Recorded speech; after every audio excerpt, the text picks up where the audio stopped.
The Night Before Thanksgiving by Sarah Jewett. Published 1905.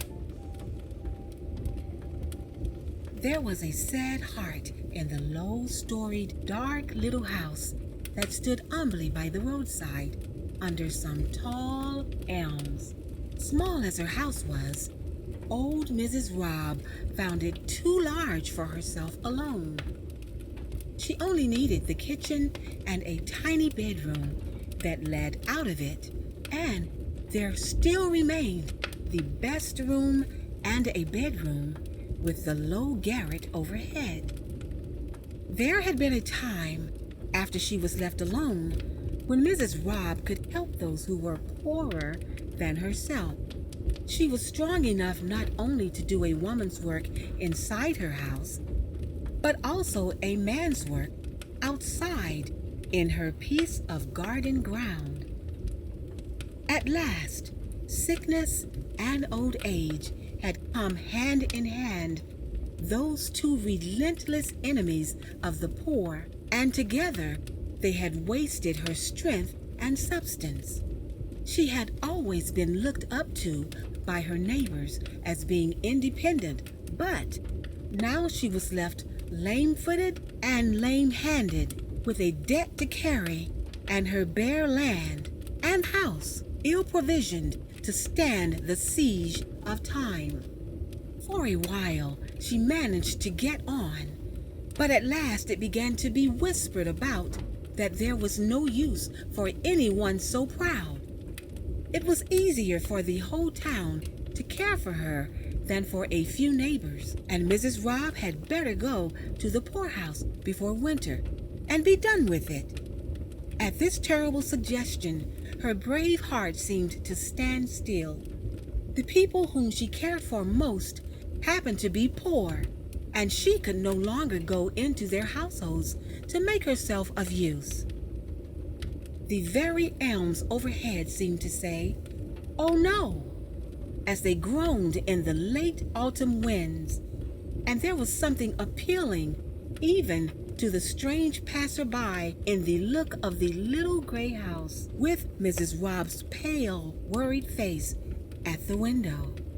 Someone had said that anniversaries are days to make other people happy in, but sometimes when they come, they seem to be full of shadows, and the power of giving joy to others, that inalienable right which ought to lighten the saddest heart, the most indifferent sympathy, sometimes even this seems to be withdrawn. So poor old Mary Ann Robb sat at her window on the afternoon before Thanksgiving and felt herself poor and sorrowful indeed.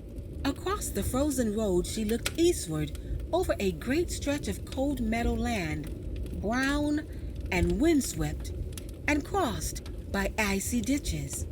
It seemed to her as if, before this, in all of the troubles that she had known and carried, there had always been some hope to hold, as if she had never looked poverty full in the face and seen its cold and pitiless look before.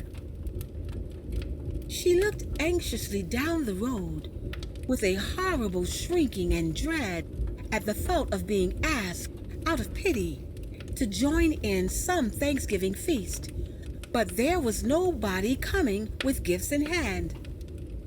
Once she had been full of love for such days, whether at home or abroad, but something chilled her very heart now. Her nearest neighbor had been foremost of those who wished her to go to the town farm, and he had said more than once that it was the only sensible thing. But John Mander was waiting impatiently to get her tiny farm into his own hands. He had advanced some money upon it in her extremity, and pretended that there was still a debt after he cleared her woodlot to pay himself back. He would plow over the graves in the field corner and fell the great elms, and waited, now like a spider, for his poor prey. He often reproached her for being too generous to worthless people in the past, and coming to be a charge to others now. Oh, if she could only die in her own house and not suffer the pain of homelessness and dependence. It was just at sunset, and as she looked out hopelessly across the gray fields, there was a sudden gleam of light far away on the low hills beyond. The clouds opened in the west and let the sun shine through. One lovely gleam shot swift as an arrow and brightened a far cold hillside where it fell. And at the same moment, a sudden gleam of hope brightened the winter landscape of her heart. "There was Johnny Harris," said Mary Ann Robb softly. "He was a soldier's son, left an orphan and distressed. Old John Mander scolded, but I couldn't see the poor boy in want. I kept him that year after he got hurt, spite of what anybody said, and he helped me what little he could. He said I was the only mother he'd ever had. 'I'm going out west, Mother Robb,' says he. 'I shan't come back till I get rich.' And then he'd look at me and laugh, so pleasant and boyish. He wasn't one that liked to write. I don't think he was doing very well when I heard. There, it's most 4 years ago now. I always thought if he got sick or anything, I should have a good home for him to come to. There's poor Ezra Blake, the deaf one too. He won't have any place to welcome him." The light faded out of doors, and again Mrs. Robb's troubles stood before her.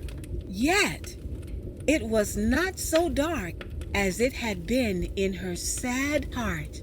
She still sat by the window, hoping now, in spite of herself, instead of fearing, and a curious feeling of nearness and expectancy made her feel not so much light-hearted as light-headed.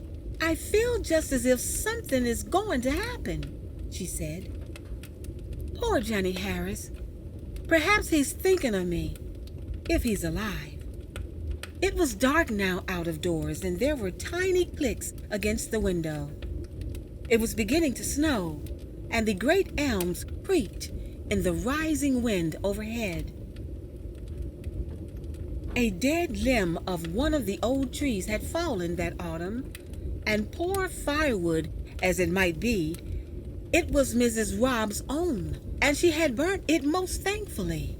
There was only a small armful left, but at least she could have the luxury of a fire. She had a feeling that it was her last night at home, and with strange recklessness began to fill the stove as she used to do in better days.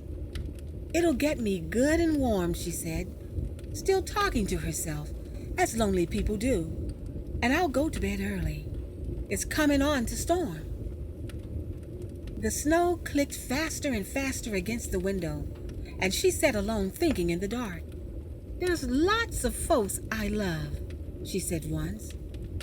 "They'd be sorry I ain't got nobody to come, and no supper the night afore Thanksgiving. I'm dreadful glad they don't know." And she drew a little nearer to the fire and laid her head back drowsily in the old rocking chair. It seemed only a moment before there was a loud knocking, and somebody lifted the latch of the door.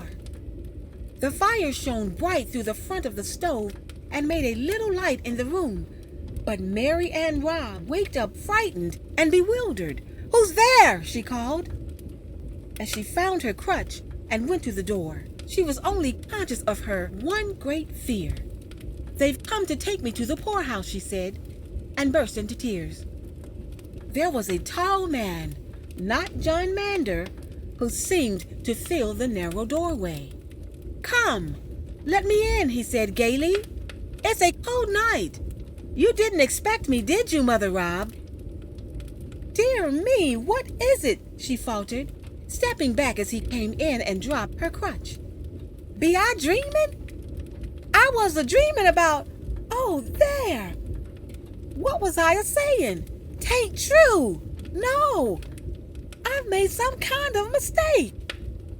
Yes, and this was the man who kept the poorhouse, and she would go without complaint. They might have given her notice, but she must not fret.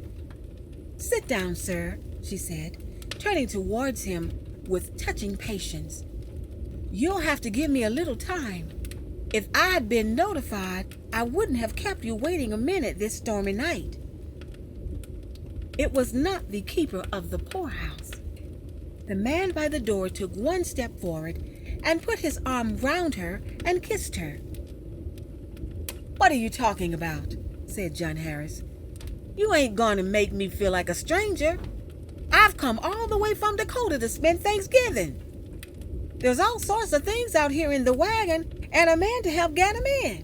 Why, don't cry so, Mother Rob. I thought you'd have a great laugh if I come and surprise you. Don't you remember? I always said I should come." It was John Harris indeed. The poor soul could say nothing. She felt now as if her heart was going to break with joy.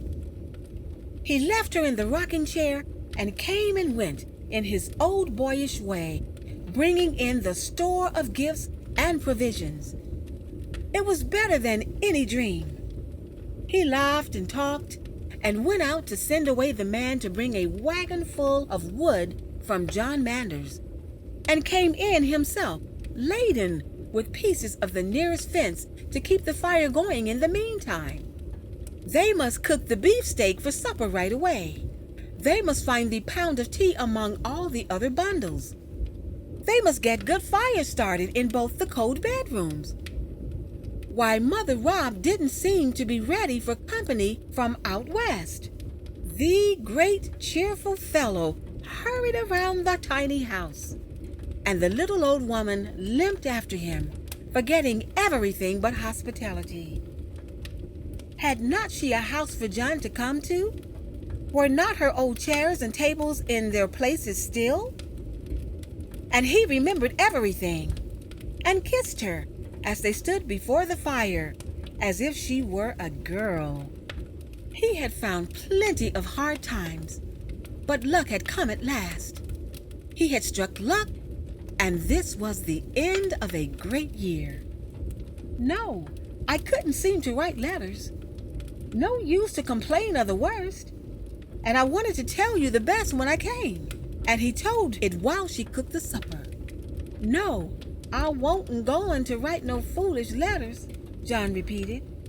He was afraid he should cry himself when he found out how bad things had been. And they sat down to supper together, just as they used to do when he was a homeless orphan boy, whom nobody else wanted in winter weather while he was crippled and could not work. She could not be kinder now than she was then, but she looked so poor and old. He saw her taste her cup of tea and set it down again with a trembling hand and a look at him.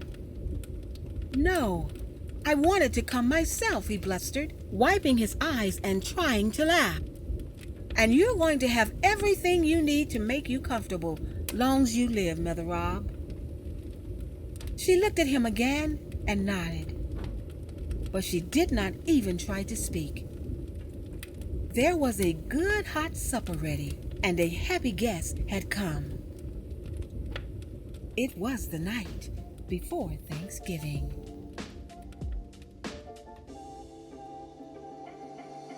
Little Johnny, little Johnny, Johnny, Johnny, little Johnny, little Johnny, Johnny, Johnny, little Johnny, little Johnny, Johnny, Johnny, came home to visit Mother Rob. Little Johnny, little Johnny, Johnny, Johnny, little Johnny, little Johnny, Johnny, Johnny, little Johnny, little Johnny, Johnny, Johnny, came home to visit Mother Rob.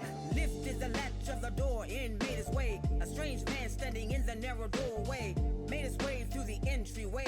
Crossed icy ditches, he had reasons to celebrate. Tall man's presence was so engaging. By surprise, I see you are taken. It's me, one you were not expecting. I am here, no, you are not dreaming. In a wagon, he came a long way riding, bursting bundles, beefsteak and cookies. As he recalled, in his place was everything: old chairs and tables, sentimental things, trembling hand, she offered hospitality to the tall man who came to make her comfy, giving thanks for the hot supper ready. Mother Rob, I told you I would Little Johnny, little Johnny, Johnny, Johnny, little Johnny, little Johnny, Johnny, Johnny, little Johnny, little Johnny, Johnny, Johnny, came home to visit Mother Rob. Little Johnny, little Johnny, Johnny, Johnny, little Johnny, little Johnny, Johnny, Johnny, little Johnny, little Johnny, Johnny, Johnny, came home to visit Mother Rob.